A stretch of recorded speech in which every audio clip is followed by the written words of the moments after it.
Was the primary caregiver for the love of her life, her husband, Dr. Robert Miles. She was determined to provide a welcoming home environment to ensure he had optimal quality of life with family and friends.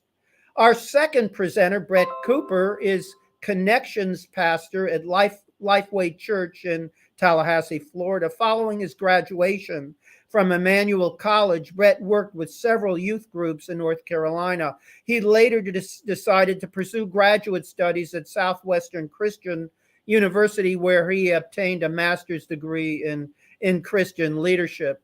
Subsequently, he served as senior pastor for 10 years at Way Church in Prince Georgia, Virginia. Most importantly, in June 2022, Pastor Brett moved back to Tallahassee to help his mom to care for his stepdad with late-stage dementia, Dr. Robert Miles. Our third presenter, Miss Brenda Frinks, is president of Sun City Events and Entertainment, a family-owned and operated business that produces and manages concerts, tours, and festivals. She also serves as South Africa country representative for Sister Cities International. Brenda was primary caregiver for 2 family members with Alzheimer's disease and is a trained Acts 2 facilitator. Our fourth presenter, Miss Syrita Frinks, was raised in Charleston, South Carolina. Syrita graduated with honors from Low Country Academy in 1994. She is currently vice president of Sun City Events and Entertainment and event manager at the very well-known Risks Theater and Museum in Jacksonville, an outstanding place. Syrita's career journey began in 2000. Let me rephrase that. Her caregiver journey began in 2006 when her mother, dear Brenda, asked for her help in moving her cousin Georgia into assisted living. While getting Georgia settled into her new home, her grandmother, Essie Patterson, came to visit for a few weeks. She was in her late 80s at the time and had significant mobility and cognitive issues.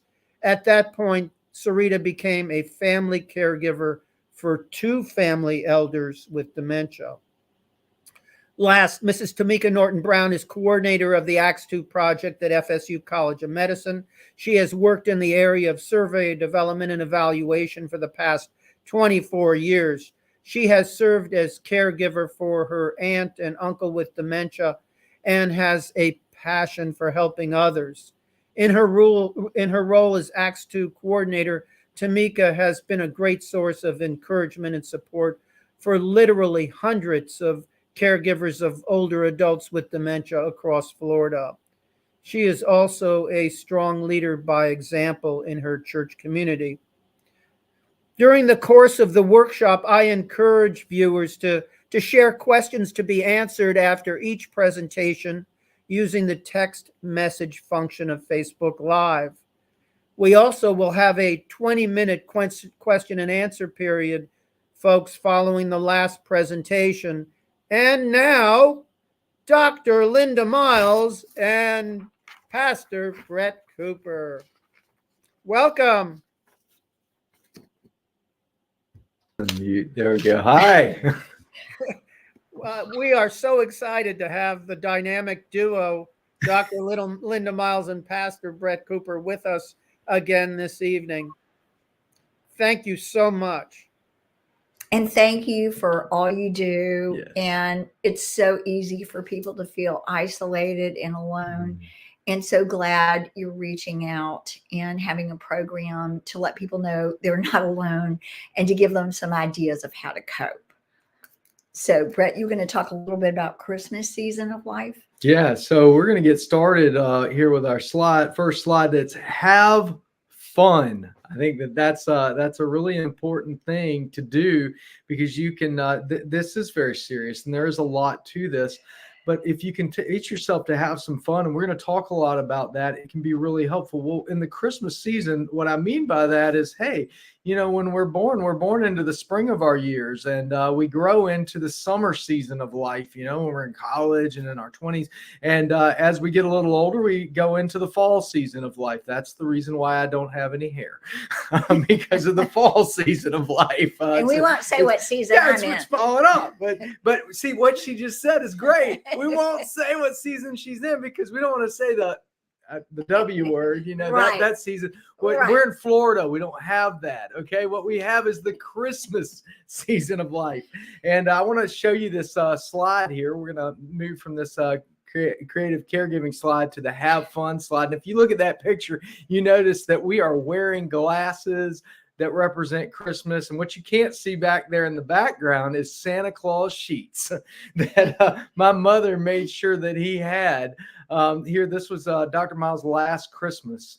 And so we certainly, in the Christmas season of his life, wanted to give him a great Christmas. So that's what you see going on there. And I think that that's the way you need to look at this, is with love. This is the Christmas season of life. Yes, it is. And Joseph Campbell said once, we need to learn to find joy amidst suffering. And we tried our best every day to do that and to find ways to celebrate with him. So it could be easy to get pulled into a negative place. But when we shared humor, which we did a lot, we gave each other positive chemicals. Oxytocin is like a bonding chemical, and laughter bonds us. So he and I would have these discussions and laugh, not at Robert. And I want to be really clear about that. You want the person you're taking care of to keep their integrity. So you're not laughing at them, and you don't want to laugh in front of them because they pick up. He picked up on if he was being put down, and he was very sensitive to it. And I want to share that I'm so grateful because I learned how to be with people when their thinking's offline from my husband, who was an incredible psychiatrist. And I also learned laughter from him. When we worked at the mental health center, I recall a time when we had a gentleman who had completely covered his mobile home in aluminum foil. And he was talking to Dr. Miles, and several of us were watching the interview. So he was talking to my husband about the aluminum foil.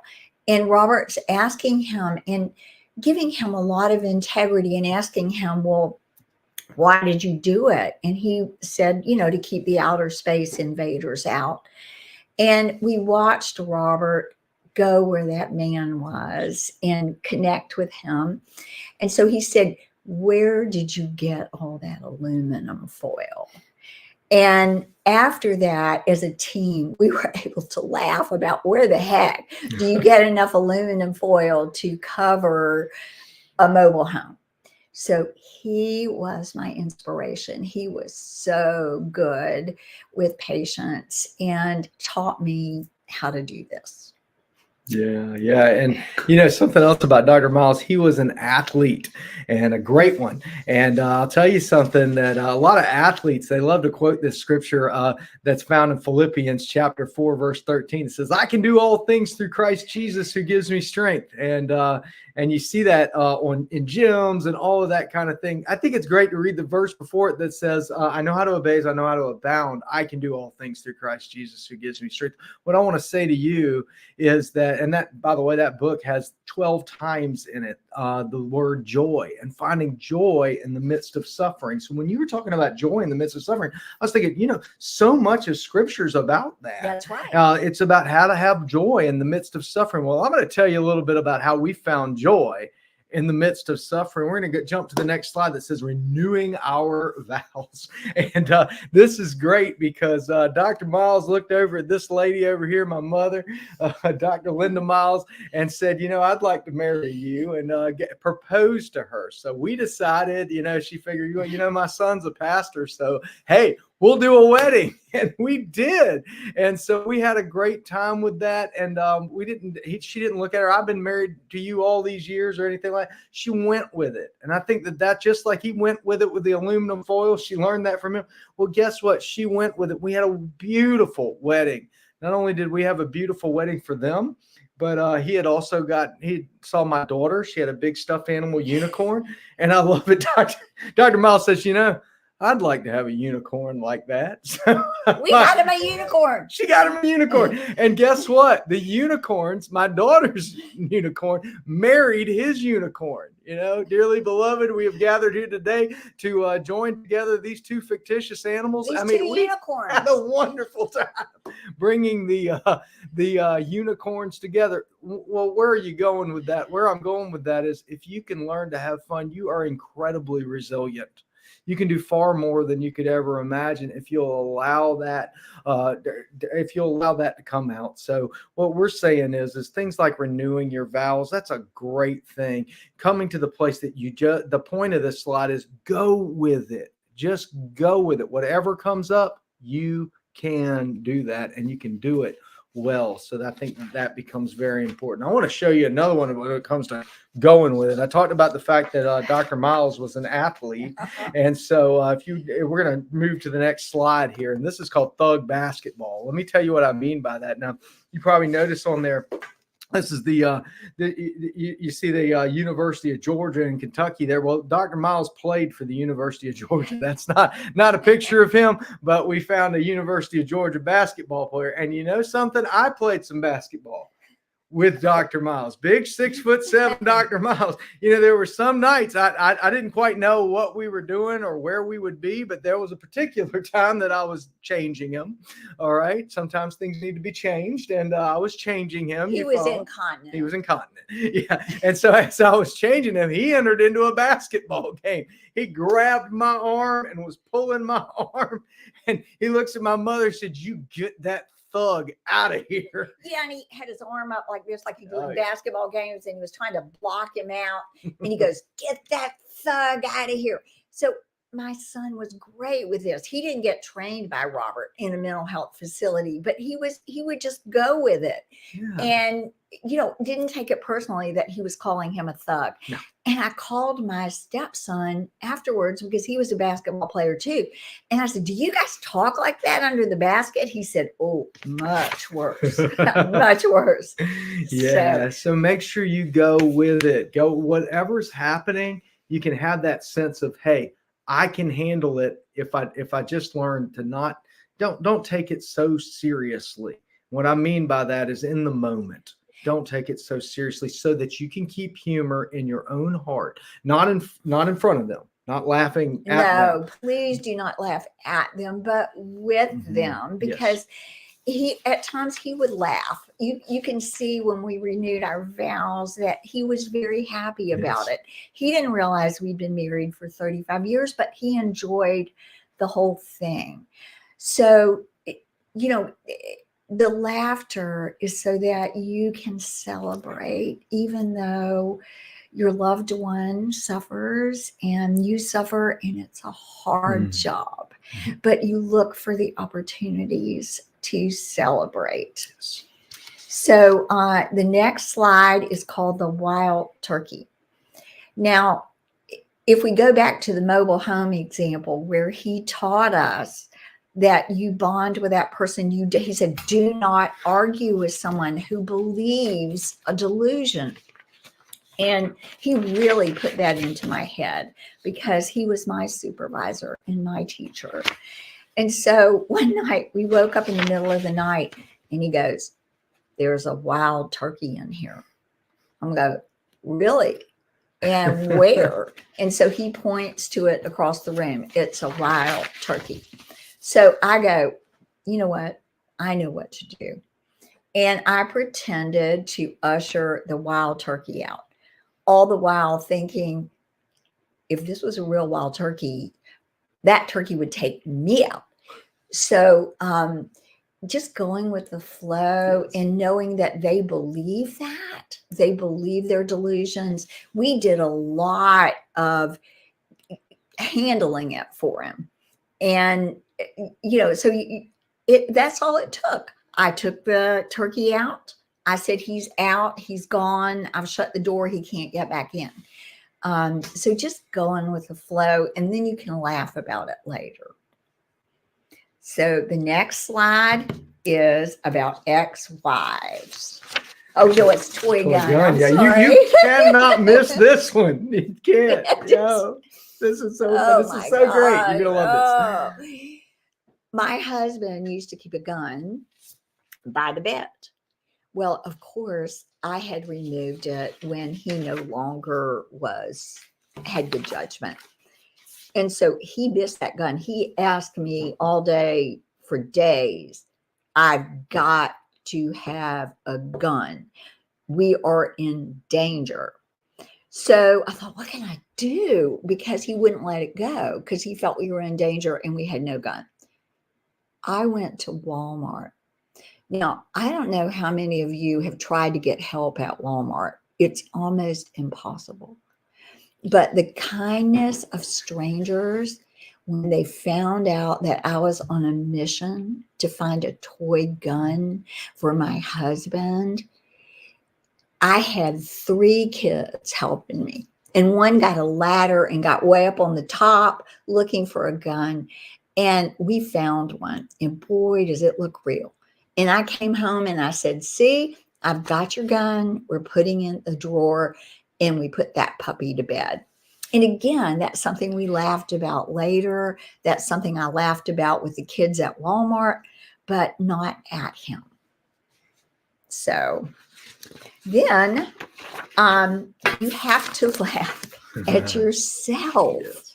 Oh my gosh. If you can't laugh at yourself in the moments where you're just losing it, I had many times where I just lost it. I mean, I was done with that, whatever was going on.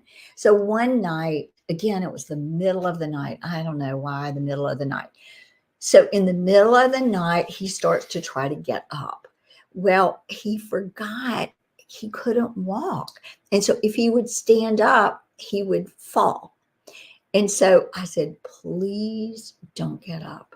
If you get up, you will fall. And he looked at me in the most rebellious way, like, oh yeah, watch this. And so he stood up, and of course he immediately fell down. And I go, that's it. You're sleeping on the floor. I went and got him a pillow and covers. And I said, that's it. You're down there for the night. Okay, you made a bad choice. And I let myself kind of calm down. And then I call the EMTs, which, by the way, emergency services is wonderful with falls. And so, believe me, they knew my name. So they came out and got him back in bed. But at that moment, I was ready for him to just sleep on the floor. Yes. And he just let me, he let me put the pillow and the blanket because he felt like he deserved it. But laugh at yourself and laugh at your own foolishness. I laughed at myself so many times for all the times I'd say, don't you remember we talked about this? And later on, I'd go, of course he doesn't remember. Why don't you remember that he doesn't remember? Right. So have people that you can vent with and laugh with. Yes. And that understand. And Brett and I would go back and forth with each other about episodes that happened so that we could get it out. Don't hold all that in and try not to take it too seriously. Right. And I got a graphic for you. I want to show you this next slide here because we were talking about sleeping on the floor. And as you can see that picture of a bed made on the floor. And I remember one time him getting so upset with you, he told you, get out. I mean, Oh, which he yelled at time? you. Yeah, exactly. Which time? Which time? Well, I remember a particular time. You told me about a bunch of times, but there's one I remember. You get in the car, crank it up, and acted as if you were driving off. And I come back, and he's just stone faced. He's like, could you tell Linda that I'm really sorry for what I've done? You know, and I mean, you could really get upset. That could really hurt your feelings, or you can realize that you're dealing with someone who has dementia, and you can love them and care about them, and you can come around to have some humor. Here again, not laughing at them because they'll pick up on that. Oh yeah, no, But, you got no, right? because he'll be pointing at the door. Not in front. Yeah, he'll tell you. He really will tell you to get out. Get out. So a lot of times I would just go sit in the car and look at my phone or whatever I was going to do, or call up a friend and go, well, I'm sitting in the car again because I got thrown out of the house. But when I'd come back, he'd be so glad to see me because he didn't even remember that he'd thrown me out. Yeah. And now this might have been worth getting upset over, but you never did let this bother you. But we have another slide for you here. Ex-wives, ex-girlfriends. Yeah. He was calling for them, you know. He'd call for these gals that he used to date. I'd ask you, I said, who is this? She said, well, that's an old girlfriend, you know. From high school. From high school, exactly. Or he would call for his ex-wife. And you remember what you said when I said, she died. she died. That's what I said to Brett. I whispered it to him. Yeah. She's gone. She's She gone. died. Yeah. Of course, she's just being humorous. And the thing is this humor is for you. It's for It's you. for us. Yes, absolutely. And so when they're asking, where is this one? Where is that one? It's a matter of keeping in your heart that humor. And I think that when you talk about going with it, you know, there are drama teams, you know, that will get together and they practice by doing improv. And there's a couple of exercises that drama teams will use. One's called yeah, but. So no matter what someone says, you're going to go, yeah, but, and you make it worse, you know, and then it just becomes an absolute don't say yes, explosion. but say yes and. There it is. Now, the other exercise in drama is yes and. So what you want to go for here, if you're going to keep this lighthearted and fun, is just bring yourself into that room, and no matter what they say, take it to the next level. If they tell you get out of here, tell them, not only am I going to get out of here, but I'm going to come back in 5 seconds. You know, I mean, just like yes and everything, where you can have a good time with it. And being able to say, one day I think he said, where's Mary Ann? You know, Oh, that was a high school. Yeah. And I said, oh yeah, Mary Ann, Linda, Diane, they're all going to be here, Dr. Miles. And he says, wow, that's going to be a real KO. That's what he said. So I didn't know that. Yeah, that's what he said. That's going to be a real KO. It would have been too if you put us all in the room. Yeah, absolutely. So, we just kind of went with it. And we had a fun moment instead of allowing it to bother you. So I think that that's where we need to be in our lives. Not only that, but here's one you can really go with. Let's go to this next slide. I'll let you take it away with this one. We had some incredible hospice workers. Yes. And one was a nurse's aide named Stephanie. And Stephanie, humor was her middle name. She had the most incredible, beautiful, accepting attitude towards those with dementia. And so one day, Stephanie and I were changing Robert because he was incontinent. And in the course of it, he made a sexual innuendo to me. I thought Stephanie was going to fall on the floor, but she didn't want to laugh at him. So she left the room so that she wouldn't be laughing at him. And I'm like, so she came back in, and on her phone, she had this song, Let's Get It On. Yeah. Now, he didn't know what that was, but I did. Yeah. I can still hear that song in my head and see the look on Stephanie's face. And later on, she sent me this picture she had made with hearts all around it of the two of us together. So wonderful. just wonderful sense of humor. And humor stimulates our reward system in our body so that we feel better and we get these energizing chemicals. And that laughter connected me and Stephanie forever. That moment was so precious and so wonderful. Yeah, look for those moments in life. Even when I came home one night, I mean, it was serious business. I'm going to show you this slide. It looked, this next slide coming up here, guard the perimeter. And of course, Dr. Miles was in the Navy. So we have a shot of a ship getting exploded. I was about to say boat, but my wife said a Navy kid, so she'd get really upset if I said boat. She said, no, it's a ship, honey, it's a ship. So he was on the ship. Of course, he was a wonderful veteran. And I came in one night, and I mean, he said, there are people all around this place ready to attack. I said, hold on 1 minute, Dr. Miles. I'll be right back. And I came back in. I said, we have secured the perimeter. I explained all the, because I'm making it up as I go along. I'm like, we got a machine gun over here and this person's over here, and we are completely safe and you can sleep well tonight. And he looks at me just dead serious and says, thank you. Thank you.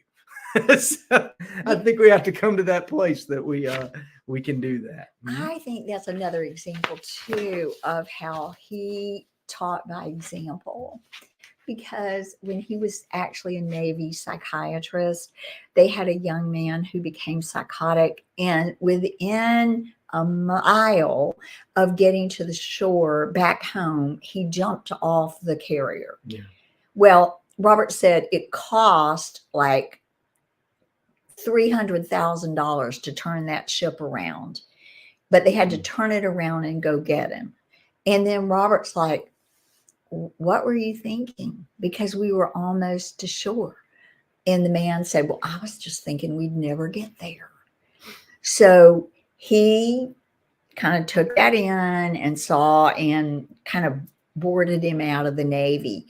But again, my husband was the incredible example of so being where a person was and connecting with them. Absolutely. And on this next slide that we're about to play, if you would, if you're watching this online, please turn your volume up.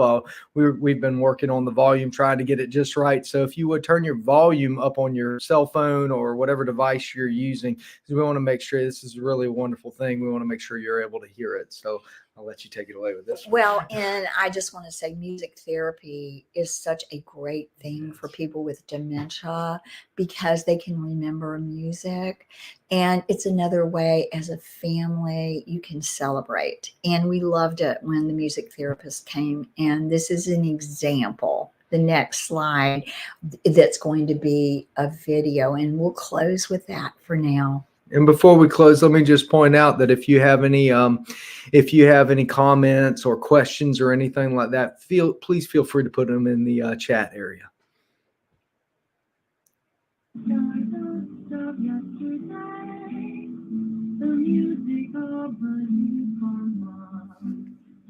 Sometimes I wonder why I spend the lonely night dreaming of a song.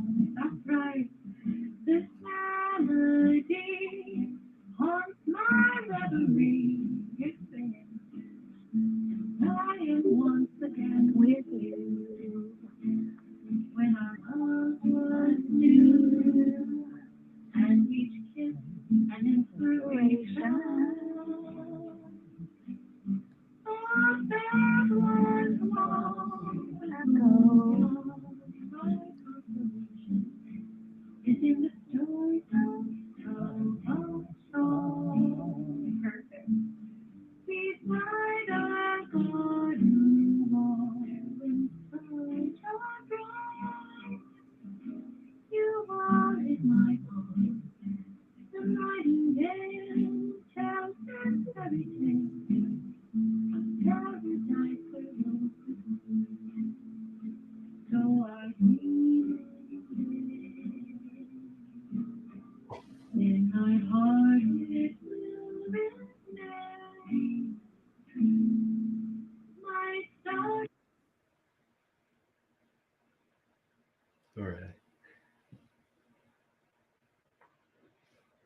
Thank you. And thank you for joining us. And I'm sorry that cut off a little bit at the end, but of course it says Stardust Memory. And you probably could hear me singing in the background, singing off key.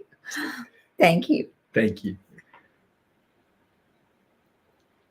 Thank you, both of you. That was just wonderful. You know, this really bringing home the point about entering into the lived experiences of loved ones with dementia and bringing joy and laughter through those experiences. Just a question, just a quick question for Pastor Brett. You on the spot.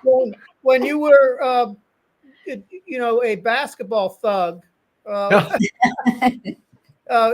what actually happened after you were in that situation with Dr. Miles? What actually occurred? Well, I was able to get him changed. He's Dr. Gluckau, he's very strong. So it was quite a chore, but we were able to get him changed. And afterwards, we ended up talking about it, and it's amazing when your perspective is that I'm going to find joy in the midst of this situation, how you'll find it there. And how much, God gives us such resilience if we're looking for it. If we're digging deep within who we are, we can find that grace in our life. And just another brief question for you, Dr. Miles. When your loved one with dementia is repeating a request like the one you mentioned, I need that firearm to ensure safety, and that was happening more than one time. What are some ways to deal with those repetitive requests that lightens things up? Well, what I did was get a gun. I took care of the problem. I never heard about it again. And it looks so real. But the other way is to use misdirection or say, something different, like, well, I'm going to get you a gun next week, or it's coming in the mail. I mean, I had a million things I would say like that. He would always want to go back where he grew up. And he'd say, I need to go to Chattahoochee today. Yep. I need to go today. And thank goodness he had a great friend. I'd call him up and I'd say, tell Robert you're going to pick him up today. So I would put Bob on the phone and he'd say, Bob, I'm going to pick you up at 4:00. So we would divert it and then he'd be fine. He would think, okay, I'm going to be picked up. And whenever he'd bring it up again, I'd say, remember, Bob's picking you up at 4:00. Right. Thank you. Yes. So we thank you, Arlene Ortiz, for your appreciation of this wonderful presentation. And now we have Miss Brenda and her daughter, Syrita Frinks. Hello. Hi. We are so blessed to have the two of you back. I know that each of you individually have been on our Facebook Live series before, and we just thank you for returning as a mother and daughter this time, speaking to the benefits of humor and joy in caring for your loved one with dementia. Absolutely. We are so appreciative of the work that you and the team do there at the university. Just, opening it up to people who are caregivers, who are in stressful situations and finding resources for them. It's really important that people are able to, connect when they're having challenges. That's for certain. We had the blessing of it being the two of us, and really there were more than just the two of us, right? We took on a lot of the work, but we had good family support with us as well. and good caregiving assistance from the different facilities that we dealt with as well. I know in our intros, Dr. G mentioned that we took care of 2 family members, but we did it together.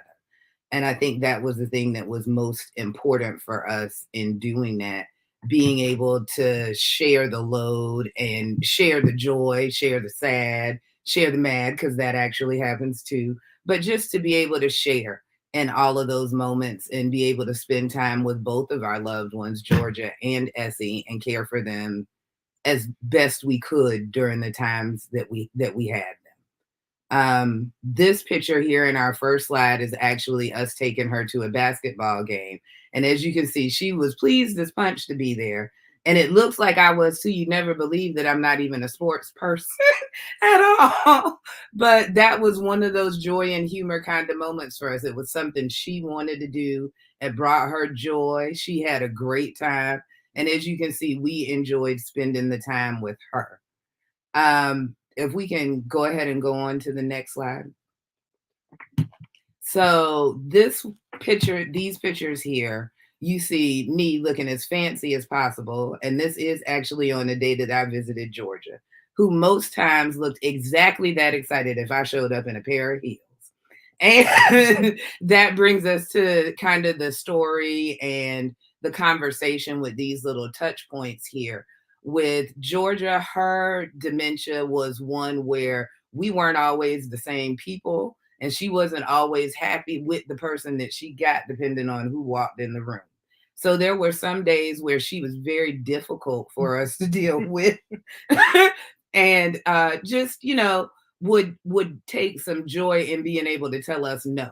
So I learned that if I came in heels and dressed to the nines, then it was possible that on that day I would be my grandmother or my great grandmother, who she would not dare give the business, which means that I was going to get exactly what I needed. So if it was a take a bath day, we were going to take a bath. And I wasn't going to get any trouble about it. I also learned from one of the caregivers at her facility to just lean in. And it was the best advice she gave me. Instead of arguing with whatever the dementia is that she's having, whatever story that she was in, if it was a happy one and I played a joyous role, then just go ahead and lean into the role. And if the argument was something that didn't really need for me to win it, then let her win it. Because in about 5 minutes, she wasn't going to remember the argument anyway. So in the end, I got to win secretly. So that was one of the best pieces of advice that I think we received and were able to share with other family members to kind of just go with the flow, to learn the things that we could by being the people that we were in the moment. I learned a lot of things about cousin Georgia that I didn't know about her time working in insurance and about how she spent time with my grandmother and what that relationship was. And even about my mom coming to visit with her when she was in boot camp. She talked to me about that too. It was a fun talk too. But it helped us, I think, to find a lot of peace and joy in the moments that we had with them and the time that we were able to share. One of those things being my mom teaching in the classroom. And that's one of the things that she would do at any given moment. So if nothing else, I knew that if I raised my hand and said, Miss Patterson, then Miss Patterson would actually answer whatever question I had for her. So if she got a little obstinate with me, then I may walk out of the room and come back in and raise my hand or duck in like I'm one of the principals at school and say, Miss Patterson, can I, ask you a question about this?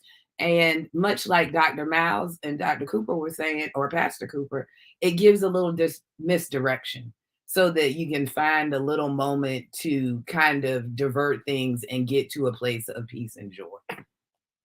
I think that's it. If we can go on to the next slide.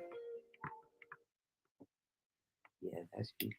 So when we are trying to consider the items that we want to infuse joy into, we always think about well, you know, going to that misdirection or directing them in a different way. With mom, because she was an educator, we would always talk about, well, who taught you that? Or who was your favorite pastor? Who who had the best dish at church? Because we would laugh because we know that sometimes in the church, some people's dishes get put in the back and some people's dishes get put in the front. So she would tell the story about which dishes got where, who had the best prayer, who gave the best blessing, which took us to one Thanksgiving. We were having Thanksgiving dinner at my house, and Georgia was over, mom was over, and we were all sitting there holding hands, and Georgia's giving the blessing on this Thanksgiving. Well, Georgia went long. Oh, was it long? It was a circular prayer.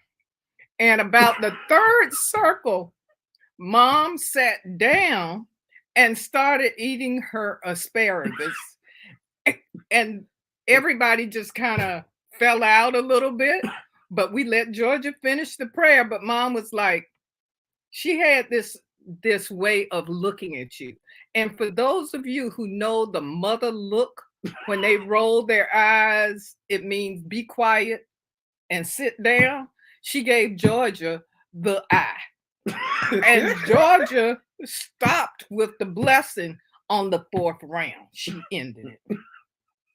Now, there were some other things about my mom that we really, anybody that has ever driven with or ridden with my mom knew that when you ride with my mother, one, if you say you're leaving at 4 o'clock, at 3:45, she's going to start the countdown on you. Okay, you got 15 minutes before it's time for you to leave. Okay? And you better go to the bathroom before you get in that car. Amen. But once she gets in the car with you, Mama does not sleep. She is going to direct every traffic light, every stop sign, and she's going to tell you, now look, you speeding, you over the limit, and if the police stop you, you own that ticket. So the whole time, everybody knew. And my brother would take her, my brother Liam, he would take her to all of her boulets because she was a social butterfly. She went everywhere. But not only that, she had people like my cousin Harmon and his family in this picture. My cousin Harmon lived in Louisiana. He would drive from Louisiana to South Carolina or to Florida, eat a piece of sweet potato pie, tell her he was coming, take a pie with him, and drive back in the same day. It was good pie, though. Yes, it was. It was very good pie. But all of these things that she did, the things that brought her joy, from the music to the recording artist to the dance and teaching us how to dance, doing those things with her while she was going through, made a huge difference. Next slide, please. So this one, I think we're going to tackle together. This video here, which we'll play in just a second, is Mama at the doctor's office at 96 years young, as you can see. And she is talking about the nurse that has come in to ask her questions and what it sounds like to hear the nurse talking to her. Now, this is another one where you'll have to turn your sound up a little bit to be able to hear the video and hear what it is that she's saying. But we have to remember that what we hear maybe at 26, at 36, or at 66, it's different. And it's different for our elders as they're going through. So validating and a lot of times laughing along when they're cracking it. And my mom, she had a dry sense of humor, but she would crack these jokes and we would be on the floor because she would say it so effortlessly and not smile at all until everybody else was falling out and she would be smiling too. Okay, if we can play the video, please.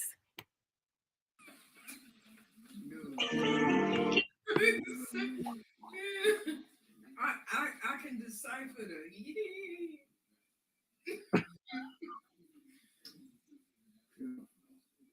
What's pitiful? How they say? How they talk?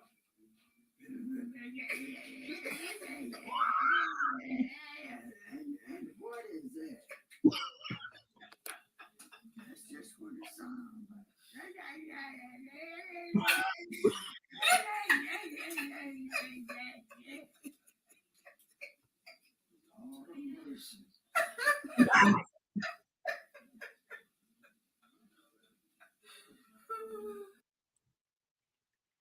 So one of the things that we would do, especially in situations like this, is to one, let the nurses know you need to slow down, because she's still here. She still can speak to you. Don't talk to us don't talk about her like she's not here.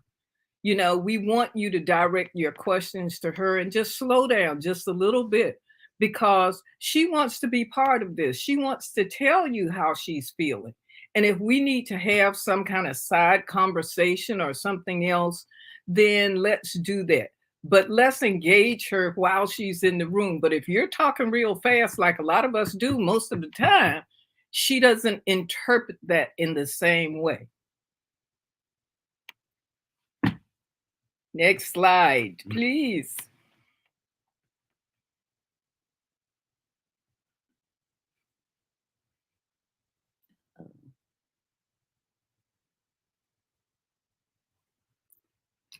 So it looks like we may be having a tiny bit of technical difficulties getting to the next slide. So the other thing I'll offer that I think was great for us to figure out early on, specifically with doctor's visits, was who was the right person to go to the doctor's appointment.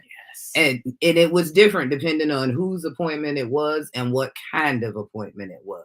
There were some appointments that my uncle was good for. There were some appointments mom was best for. And there were some appointments I was best for. And sometimes we had to play round robin in order to make sure that everything went the way it was supposed to go and that we got the best information for her out of the appointments.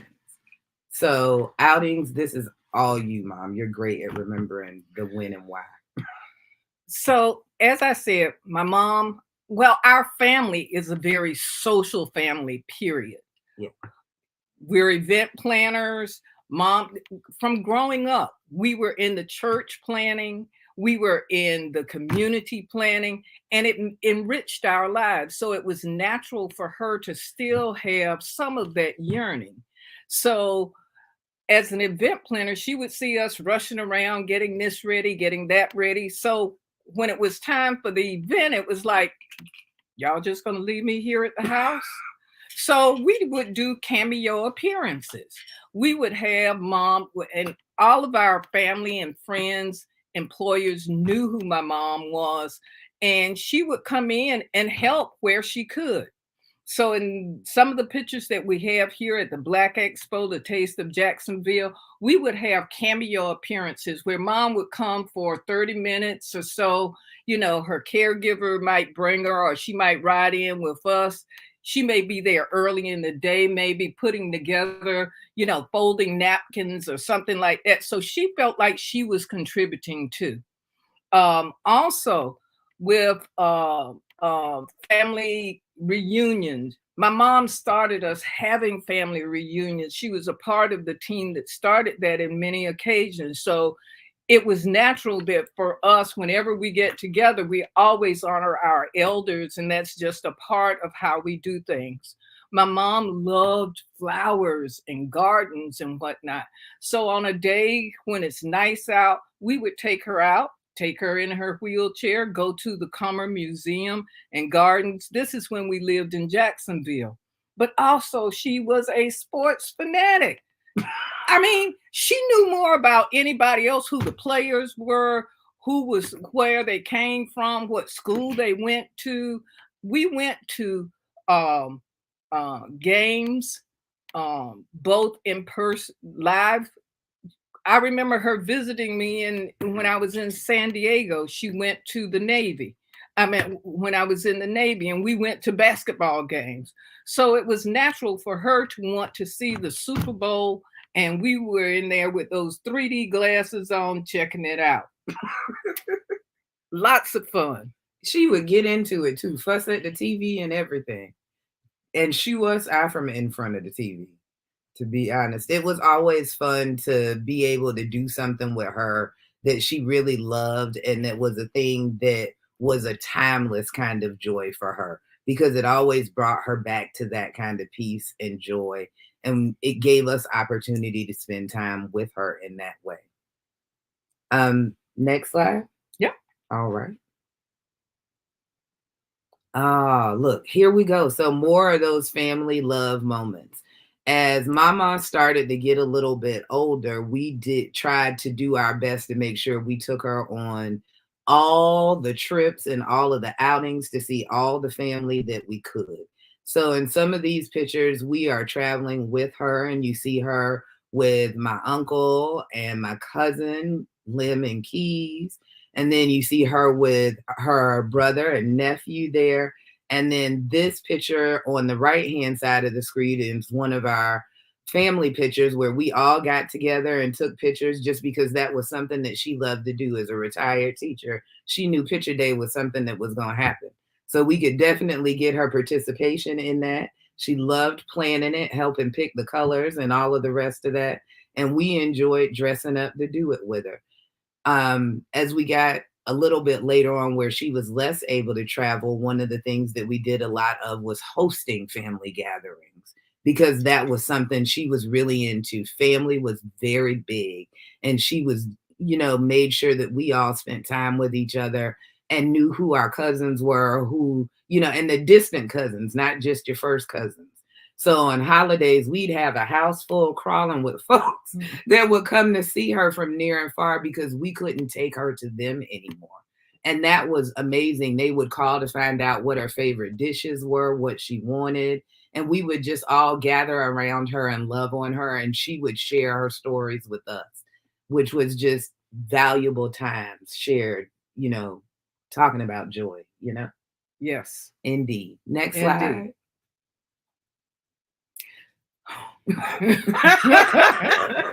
Okay, so let's go with the keep moving with the video there. This was one of the things that had devastated Mom almost. I don't know if you can hear it. Mm-mm. Okay, so Mom had a fall, and she broke a rib. And it was to the point where it was very difficult for her to move. Matter of fact, for 2 or 3 days, she didn't move. It looked like she was going to get pneumonia. She was having difficulty breathing and whatnot. And we had this wonderful caregiver that helped her so much. She told her, she said, "Miss Patterson, it's going to hurt, but you got to get up out that bed. You got to get up and you got to start moving. And she said, I'm coming back at 2:00. And when I come back at 2:00, you're going to be up." So she got her up, she got her moving. And from that point on, Mom was on a roll. She washed her hair. And one of the things she really loved was for somebody to scratch her scalp. Oh, yeah. So you have to find those little things that make a huge difference for them. It could be that, it could be the banana popsicle. Right. But it made a big difference in thinking about the lessons they taught you. How do you give that back to someone in the midst of when they are at their lowest, or they're feeling like they can't go on, using those words that they use to motivate you, But the thing about Mom was family was everything. It was God, family, and work, service, and that was the order she always put them in. That's what she taught us, so when one of our youngest family members came in, Kelsey, we were driving from Florida to Columbia, South Carolina to go to a baby shower, and hey, when we got there, she was all smiles, You know, it brought her so much joy just to hold that young baby who is now twirling all over the place. But you know, these are the things that made a difference. And you can see my son there taking a nap in her lap, you know, and that was one of the things. When you're sleepy, take a nap, you know. And he had been working on a campaign. He worked on several campaigns. She was there in the campaign office with him folding flyers. Right. So being able to infuse the small things that make a difference to them made a huge difference in keeping her engaged. Indeed, it did. And one of the things you can see here is we were really quick to whip out a phone and take a picture or take a video. This picture of my grandmother and my brother sleeping is one where neither one of them were paying attention. She had just dozed off at the time, if we're telling the truth. They were both napping. And we had all been working in the campaign office all day. She had been folding flyers, and Javon had been out canvassing for, I think, voter registration. And he came over and she was rubbing his head, and he fell asleep in her lap, and she fell asleep just the same. She folded her arms right over her chest. And I looked over, and it was the sweetest thing I had ever seen between the two of them, just that moment, to be able to capture it and share it. Next slide. So this is my brother's graduation in 2000. And in this picture, I'm not in it because I'm taking the picture, but we managed to have every bit of family to show up. And this was during a festival. So after graduation, we had done a flag parade, and Mama and my Aunt Myrtle, the other lady you see in the wheelchair there, had participated in this parade with us, representing African countries around the park. So we took this picture to commemorate the moment. And afterwards, let me tell you what, the partying, and I think the ladies in the wheelchairs might have done the most celebrating between the two of us. Man, we had to fight those ladies to get them in the chair to take them over across the field because they wanted to walk. And we were like, nah, we got to be there in 10 minutes if you all are walking with your canes and whatnot. In the summer, in the field, at the park in May, they wanted to walk. But it was a good time. It was a good time. Next slide. And of course, the main thing that we can say is celebrate everything good. No matter what it is, if we can bring joy into the experience, even the water, you know, now we talk about mindfulness, but just taking the water, you know, when you take a shower, how good it feels on your body, and changing it from, can you get in the water? Why do you want to be in the water? You know, but finding the positive in things and celebrating each moment is so important. We celebrated birthdays, as you can see, cakes, you know, no matter where we were, it was going to be some type of celebration. Even here today, we are celebrating birthdays because my birthday is tomorrow. And we decided that this was something we would do together. So in honor of the shenanigans and the silly, we're going to wrap up with this birthday song from my grandmother to my mom for her birthday that she sang. And then we're going to eat a little bit of cake once this is over with to celebrate my birthday. Tomorrow.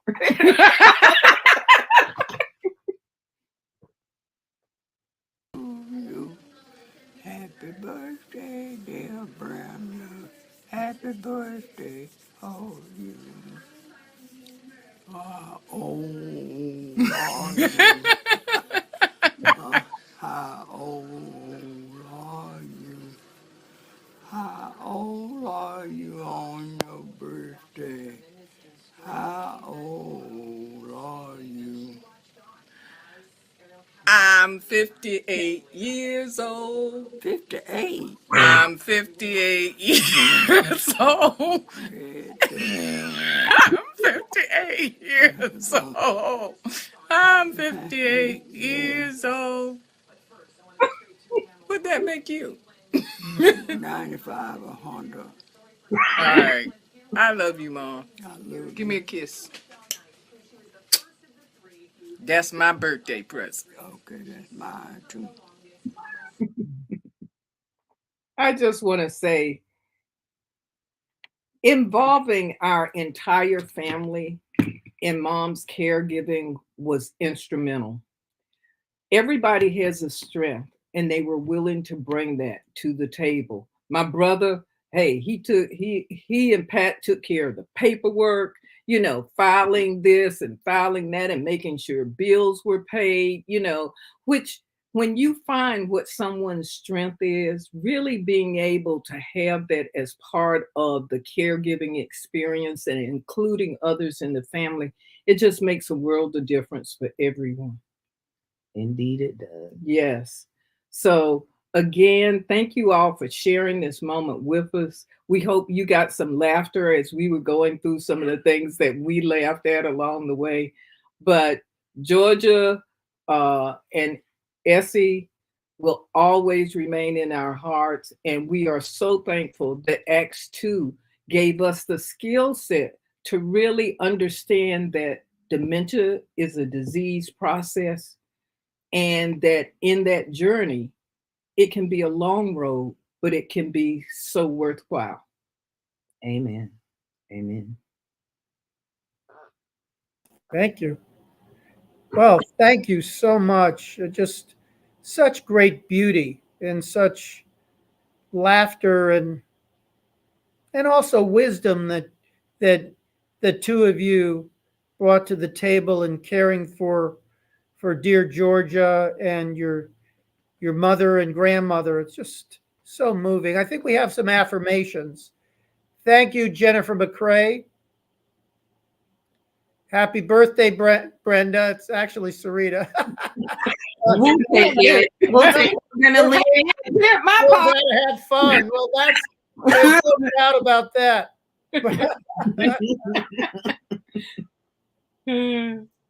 Love the unity that the two of you have. That's so, you exude connection. Happy birthday, Syrita. We love you, dear.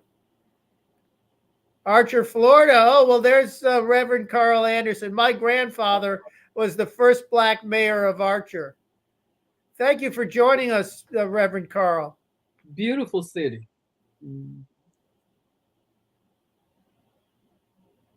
Thank you for sharing the dinner experience, giving you the eye. Hi, Jolita. Miss Essie is so funny. Thank you, Jennifer McCrae, Godshop. Absolutely correct. Oh my Yes, yes. You are both an example to us. Amen. Thank you, Arlene Ortiz. I love the picture with family. Syrita and Brenda, such good caregivers. Amen.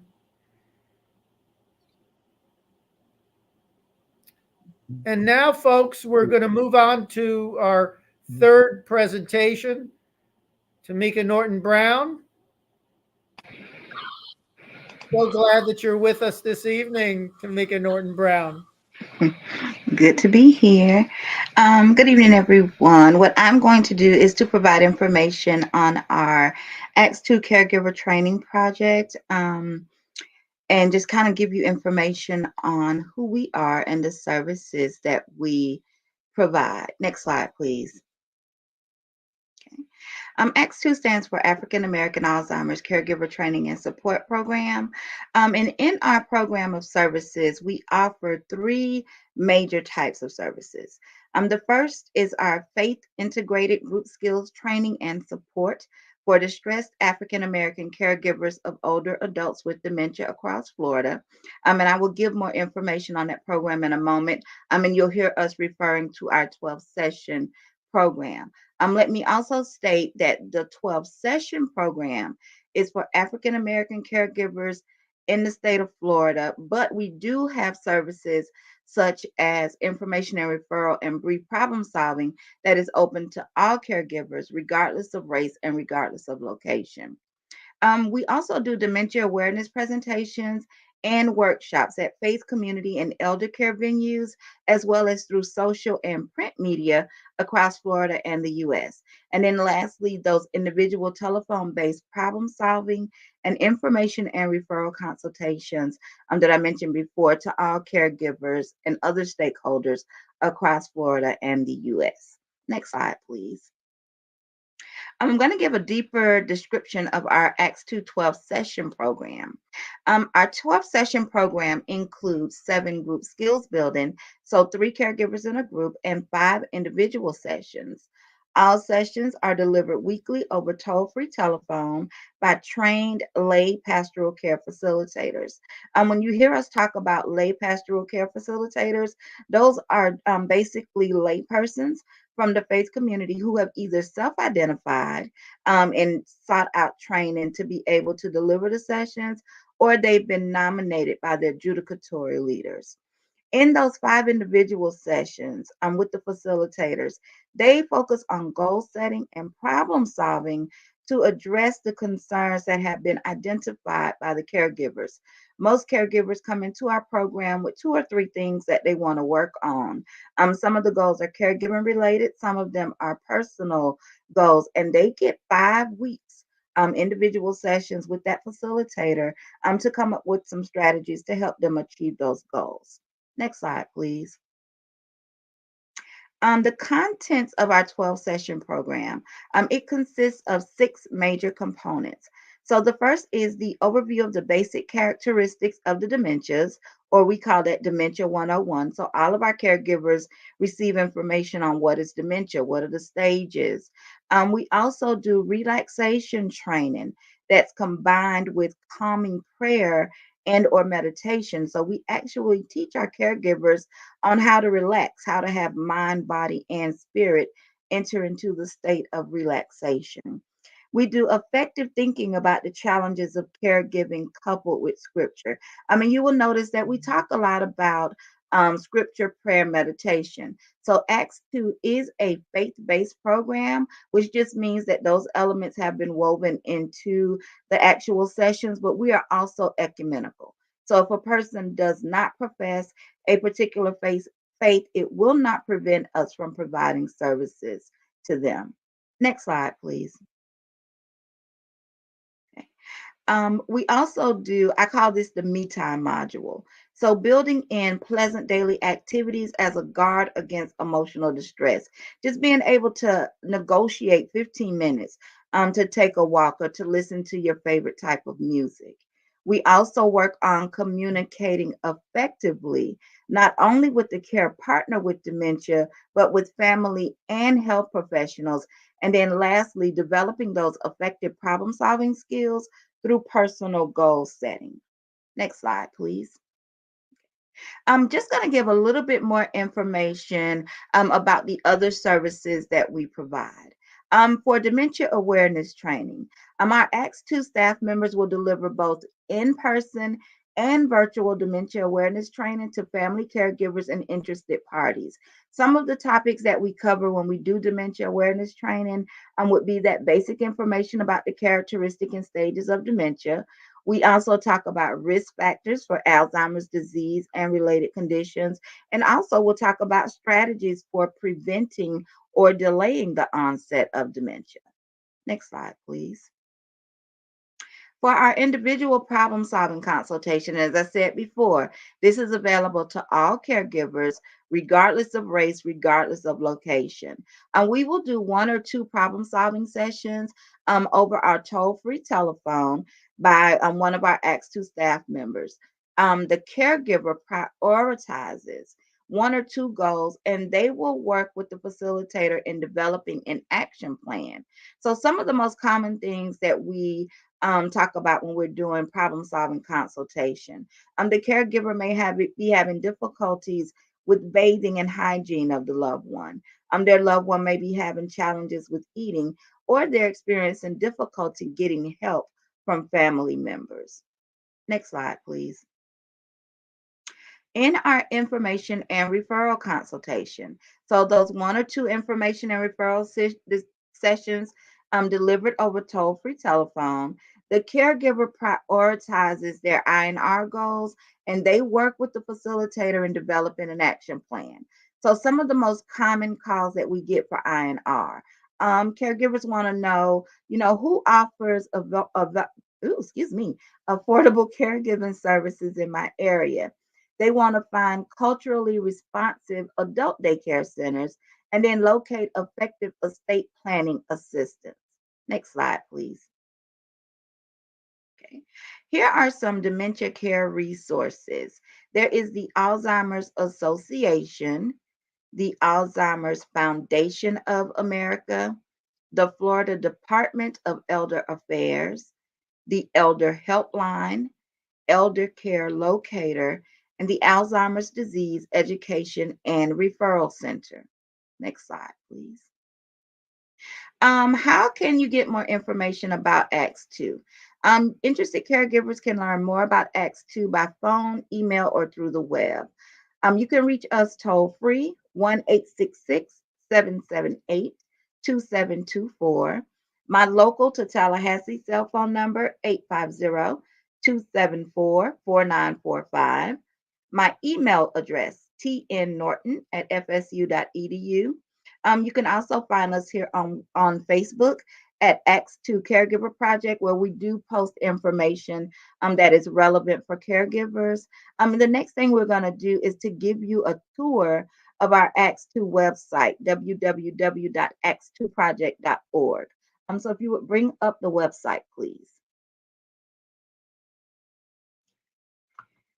We have a newly designed website that we have streamlined to make it extremely easy for caregivers to receive the information. If you would go to Program of Services, please. Here on our Program of Services page, we provide all of the information. So I was just talking about the 12 sessions, information and referral. We give information on what our program of services are, what to expect, and what you will learn. Okay, if you will go back up and click on Caregiver Resources. On our Caregiver Resources page, we have a video archive of all of the Facebook Lives that we have done so far. We also include prayers and readings. We have information on the basics of dementia, caregiver well-being. So just a one-stop page where you can find information that is caregiver related. If you'll go back up, please, and click on FAQs. We have tried to, on our frequently asked questions page, just to try to give more the quick answers to the type of services we offer, how to contact us, what are the criteria. We've included that information on frequently asked questions. So if you have a question about our program, you can come to the website, click on the FAQs, and it should answer those questions that you may have. If you will go back up and click donate, please. Okay. We have included information on donating to Acts 2. We've included information on how we are funded, which is primarily through grants and private donations. So if you're interested in learning how we are funded or potentially making a donation yourself, you can check out our donate page. Okay. If you will go back up, please, and click on the very top, click on contact.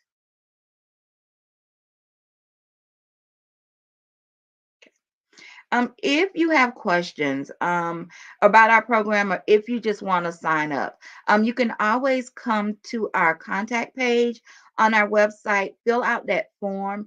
It will route directly to me at my email address. No question is a bad question. We will do our very best to assist in any way that we can.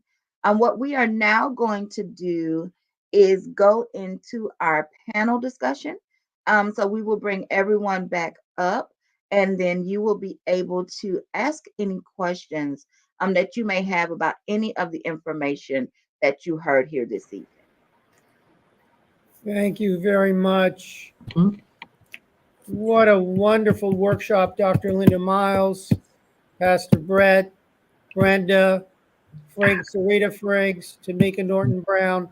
Uh, if there are any comments or affirmations, you can put them up first, Esperance, or I could just lead into a question for the entire group. Okay, I'm going to ask.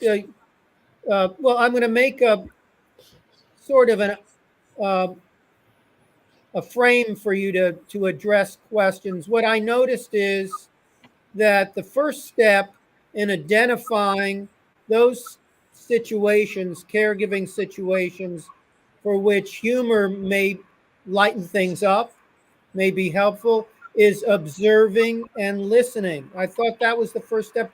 A good example was Syrita Frinks and her outfits. Yeah. And then there's the second step, knowing what situation to target to lighten things up after you've observed and listened. And then third is what you say and do in those situations. So I'm going to ask. We'll start with Dr. Miles and Pastor Brett. Any suggestions on how to do that observing and listening and how to when and how to use humor to lighten things up? Yeah. Examples would be good. Well, no, I think it's good to know the setting, right? I mean, Yes. to understand it, listen very carefully to figure out what setting we're in. Like I said, I figured out we're in a basketball game tonight, or tonight we're in the army, or feel that out. And I think that's really a good first step with it, is to listen to what he's saying. There were times that a lot of times we were in the office, and he would hand us his files, which were the bed sheets. But a lot of times we were in the office, and we would go with it. To just give you a really neat story about working with a psychiatrist, there was a point where he started calling off this name, and I thought, what is he saying? I don't remember what the medication was, but he was naming An a medication. antidepressant. Yeah, he named an antidepressant that they were doing experiments on for people with dementia. And so we ended up calling his doctor. His doctor said, that would really be a good thing for him So to he try. tried it. So he actually prescribed for himself his own medication. So I think really listening closely to what's being said can really lead to some actually very productive stuff. Yes, and you're putting yourself in their world. I loved what Brenda and Syrita they're showing with the nurse, how she was imitating the nurse and understanding that that nurse wasn't connecting with her. And you see that they'll keep talking to you and you're connecting with them, but you could tell she didn't much like that nurse. No. And she didn't hesitate to let her know. Yeah, so you don't want to turn around and go, wasn't that a sweet nurse? Because no, you're not hearing them. You're not. And the other is the context. And Brett and I have some Boost to show you this. My husband believed that Boost was the best drink ever. It was like a Mai Tai. And so we would go in and Brett, do an imitation of what he do with it. He would drink it and he would go, this. He just put it this. Yeah. And to us, it tasted like chalk. Right. But we would put ourselves in his context, so we could also do we were in a bar. Okay, that's it. My tie's on the beach. Yes. Let's hear from you, Brenda and Syrita. Just your thoughts about how you use Georgia's or Essie's responses to you to guide the humor and joy that you brought to them in various situations. I would say something that you said earlier was learning to play good guy, bad guy, or good cop, bad cop, so to speak, where if one of us was going to get in trouble, we'd pick who it was. And that person just got it that day and they'd skedaddle on out and we had happy mama for the rest of the day. You know, sometimes it was my uncle because he was cleaning out the cabinets and she didn't want him messing with her stuff. Sometimes it was me because I was determined that we were going to do some shopping or purging of clothes and she wasn't having it, you know? So we learned to kind of figure out who was going to be the person that got the fuss so that we could get to the fun. Amen. Also with medication, one of the challenges we had was mom taking her medication. Okay. But we knew that if we said that we were going to call either my brother, Dr. Patterson, not my brother Lemuel, who was her son, but we were going to call Dr. Patterson, or we were going to call her brother and tell him, then it would be like, okay, I better take this. I said, because we don't want to get in trouble. They're going to be mad at us, but they're going to come over here and give you the what for, you know? And now her brother lived in Philadelphia. He was not coming. He was not coming. And my brother lived in Savannah and we were in Jacksonville. And he was not coming. And I used to use you. So if she couldn't get it done with that story, then I would go in and say, well, I'm going to get in trouble with mom because she told me this was the thing that I had to do. And you don't want me to get in trouble. And as the grandbaby, I would get my way. So that was one of the ways that we kind of played the roles or went the round robin to get the things done and find the, you know, a little bit of joy in it for us and for her. Whoever it was that was the good guy, they got the good stuff and that was fine. I remember you talking about at one point doing hopscotch with Essie. Is that you, hopscotch? Or am I making that up? Hopscotch and maypole. Now, Right. the maypole was the one because you got to know how to wrap that maypole. But hopscotch, you know, it was like, okay, now you got to have the numbers. You're not doing this right. Or even jackstones, you know, trying to, you know, the things that she remembered, you know, and she couldn't fully participate the way that she normally would. But even just stepping in that, it's modified. It's kind of like doing chair yoga. Okay, so rather than jumping in the square, you stand in the first square. Okay, or you take 2 steps up, you know, so you just modify it so that it fits the situation, being creative and just going with the flow. Right. It's kind of like we used to get recipes out of her by messing them up. Because she would correct you in the kitchen, but she wouldn't give you the recipe outright unless you had earned it. So if you just went in there and started messing around a little bit, then she would correct you all the way through the thing, and we'd get somebody else to write down the recipe while she was doing the correction. Or several people asking. Right. Tomeka, anything you would? Oh, here we go. Here's Jennifer McCrae Codshock. Thank you for being so helpful and participating, Jennifer. I need help knowing how to respond when my mother accuses my brother of stealing things or accusing doctors of things that never happened or being rude to sales clerk. Does anyone have some feedback for Miss Godshock? Well, don't argue with her. Don't say, no, they didn't steal it. You know, don't get in an argument. Just go, well, what's missing? What are you missing? And take it very seriously and go, well, you know what? I'm going to go talk to the brother or whoever it is. I'll go talk to him for you. So you're going to help them handle it.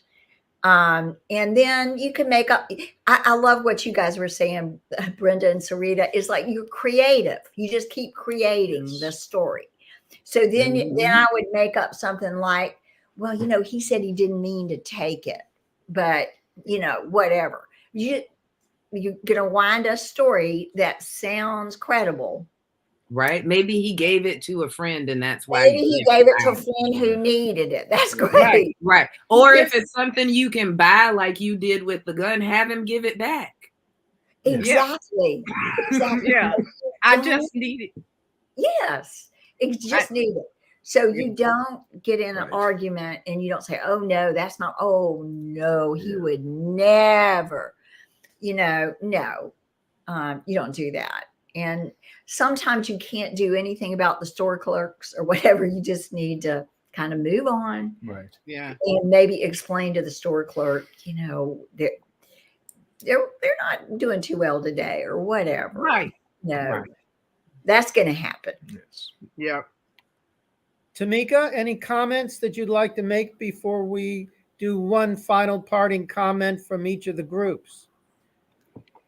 The only thing I will add to that, as Dr. Miles says, don't engage, don't argue. I have made fake phone calls. I've whipped out my phone and made fake phone calls. I've called the police. I've called the FBI. I've called family members and told them, you ought to be ashamed of yourself. And that anything that you can do to just kind of divert it. And once you have kind of honored the fact that they stole my purple onion, you've honored the fact that, oh no, the onion is gone, but you've also done something to kind of let them know, okay, I've handled it.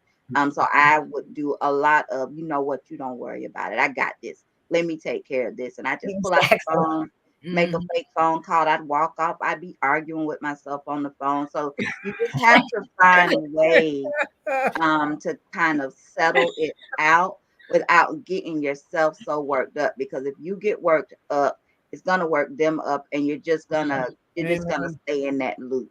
So just find a way to exit off the off ramp, do something creative, and then just reset. Yeah. Exit off the roadmap. What was that again, T?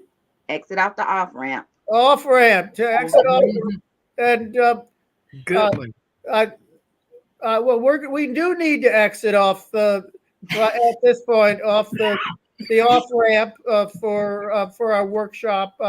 I just wanted to get one more final thought, and we'll hear from each of you, and I'll give you mine at the end. My final thought is be creative, be flexible. As to reiterate, I was blessed that I learned it from my husband, who turned out to be the one I needed to take care of. So he taught me well. Yeah, and I think you get stronger as you go with it. When you make a decision that, hey, this is what I'm going to do. It's kind of like someone who goes to the gym and really starts working out. They get in shape. The more they go, the better they get at it. Well, the more you do it, the better you'll get at it. So if you fall on your face a couple of times, you get mad, and you will. Hey, you will. And then when you do, just don't beat yourself up too much. Just get up the next day and keep building that muscle, that humor muscle, so to speak, and learn from it. And get off the off ramp. Off ramp.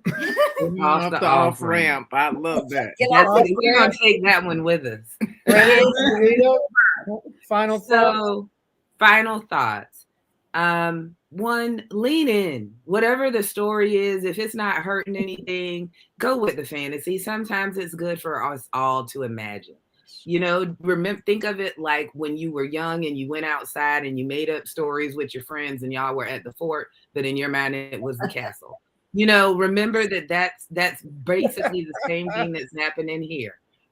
So open your imagination and go along with the story and find the joy. I would also say, remember not only to get off at the off ramp, but that the off ramp is always there, right?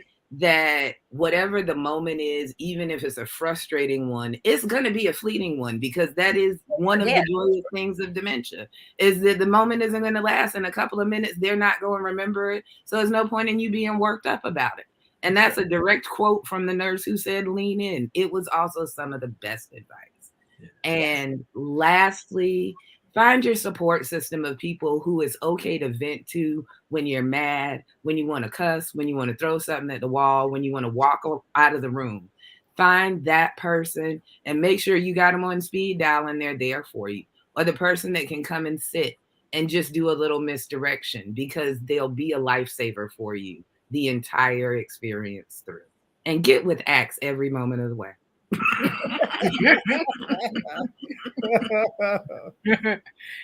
Definitely do the 12 sessions. Be a completer. Yes. Yes, yes. But for me, I would say cherish the journey, because tomorrow is not promised to any of us.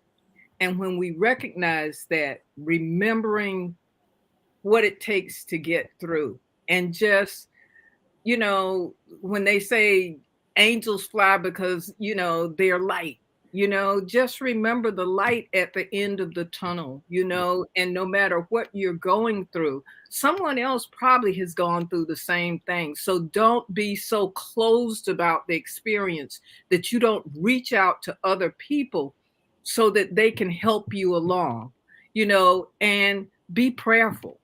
God Amen. answers our prayers. He truly does. Amen. And if we will just open up to God and to others, it will come. Thank you.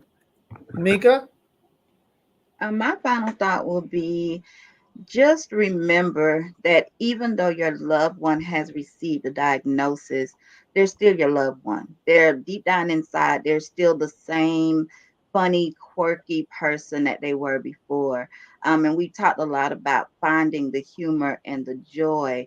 Don't think that because they have the diagnosis that you have to put that part of your life aside.